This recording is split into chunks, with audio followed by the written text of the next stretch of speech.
In 1991, I have not yet mentioned these things because these were mostly secret viruses. So in 1991 we had a Norton antivirus software, but also that was not as good, and again people started infecting viruses inside antiviruses, and that was the most creepy part because you cannot even save yourself when your antivirus itself contains the virus. In 1999 we had the Melissa viruses. I would be taking a big note on that virus at a later point of time.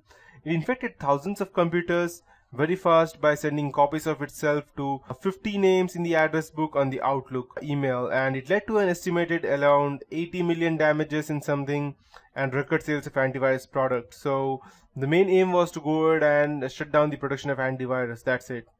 In 2000 we had the I love you virus, which was sent by email and infected 10% of the computers in only in one day, which is created by a young Filipino computer student. Although the computer student did not get punished because the Philippines had no law against hacking, which led to the European Union's global cybercrime treaty that we have today. And in 2001 we have the Nimda virus, which was days after the 9/11 attack, 9/11 attack there on US. So in 2004, the most famous virus of all time came into existence. That was MyDoom, and MyDoom spread through emails and file sharing software.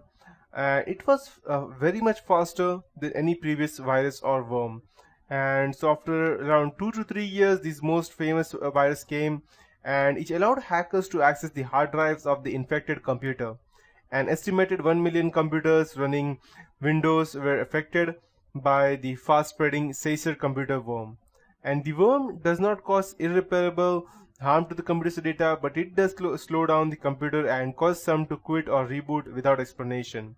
So you won't even know when that's happened. Then in the later part of 2006, we had Trojan horse for Mac OS X, and people used to think that Mac OS X was impenetrable and no one can actually go and hack into that, but later on, even that belief were crushed by these hackers. They created the first ever malware Trojan for Mac OS X, and later on they started developing these things. In 2008 we had Torpig. Torpig is a Trojan horse which affects Windows, turning off antivirus applications. It allows others to access the computer, modify the data, steal confidential information, and install malware on the victim's computer. And in 2009 we had Configure.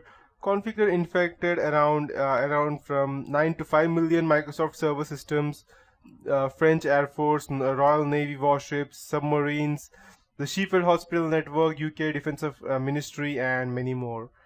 So these are the different types of all viruses. But over here, the most important and dangerous virus of all time were two.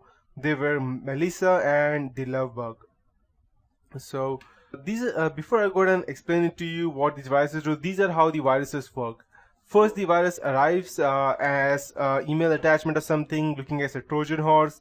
Then the email attachment may contain the email exactly won't be sent as MP3 or JPEG or DOC, because nowadays Google directly scan these files. So they go ahead and encrypt these things inside WinRAR or attachment, something like that, a zip file, and when you go and extract it, you will find an MP3 or MP3, JPEG, or a doc document. And when you go ahead and run it, the infection starts, and it not only starts on your computer, it will convert your computer into a botnet. So the attacker will go ahead and control your machine, and he will start sending these viruses from your machine to other computers. So your machine will be the king machine, and these will be the slave bots which would go ahead and be accessed from your computer.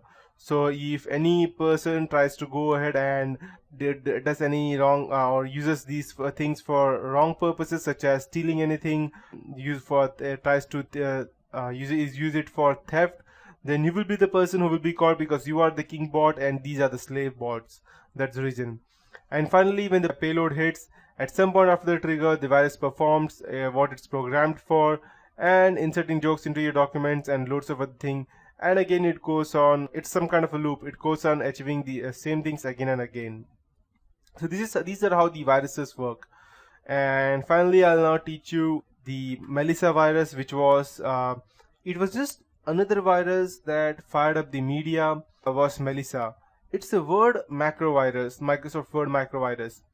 When people received the host Word document via email and opened it, the virus sent a copy of itself to the first 50 people in the victim's address book. So if you go ahead and let's say, for example, as I told you previously, I'll just go to the previous slide. So you open this document, the Word document, and it will these will be the 50 computers, and to these 50 computers email will be sent out to you under your name about these Word files. So these people will think not 50 but at least 40 of them will think that you have sent this file, and without contacting you they will open these files, and each one of these people again send it to 50 people. So 50 people over here, and out of this all the 50 people sending these viruses to again more 50 people, and that's not quite that good, is it? And that's what this Melissa virus did. So it was very easy for itself to go and spread them. It was named after a topless dancer in Florida, the Melissa virus. It crashed the email servers of corporations and huge governments in different spots around the world.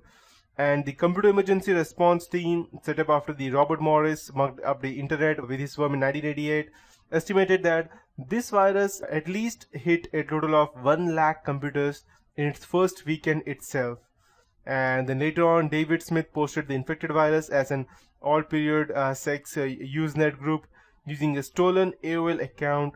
Initially, he entered a plea of innocence, but after being confronted with a maximum of 40 years of sentence in prison, he eventually pled guilty and he received a much reduced sentence. So you can go and search for David L. Smith because he was the creator of that virus, and later on he was sentenced for some 5 to 10 years of prison. And after that we had the final virus of Love You and Love You Bug virus. By almost any measure, the so-called Love Bug was the most damaging and the costliest virus ever. I don't know who comes up with these random figures, but according to the Reuters, the Love Bug costed around 15 billion in the lost productivity in the whole world. And this spreads even faster than the Melissa. But unlike Melissa, it would mail itself to everyone in your Outlook address book, and to everyone, not just 15 people, most of whom would probably be delighted to read about how you love them, and not just the first 50. So moreover, it would just gobble up the certain media file stored on your hard drive. So any contact information that it finds, may it be in your email or anything else, it will just go ahead and spread itself to that random stuff, and it will affect everything. So these were the different types of viruses, and that's it for this tutorial. In the next tutorial, I'll be teaching you about how we can go ahead and actually infect someone else's computer.